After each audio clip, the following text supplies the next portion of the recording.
Looking forward to hearing more from him. Now it's time for the Intense 5.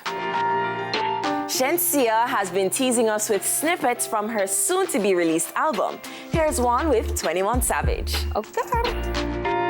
Boy, Denique, you come right out for your birthday. And the new song, Tell Me, hoo-hoo. Plus, she deleted all her previous posts on her Instagram and replaced them with some very sexy ones. Go to Denique. Yeah, man, girl. I used to re-image. Strong bod.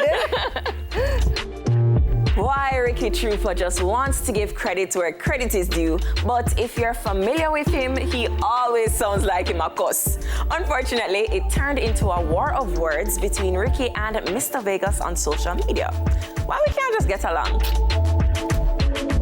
So, Tommy Lee was allegedly beaten by correctional officers earlier this week in GP, and he had to be rushed to hospital, but no details just yet on his condition. It's been said that the artist refused orders given by the officers and threw his breakfast plate at them.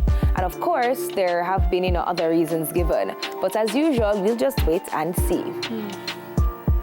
And finally, holding the spot this week, Russia launched their attack on Ukraine, and at least 25 Jamaican students were not able to get out in time. We hope a ceasefire will come soon and they will get to return home safely. Oh boy. That's it for the Intense 5 tonight. I'm sure next week will be even more intense, so follow us on IG at TVJ Intense for the latest in entertainment. Up next, Kananga chats turf music with Sanjay. We'll soon forward. Where the music go, we need to take back the people them to feel back themselves.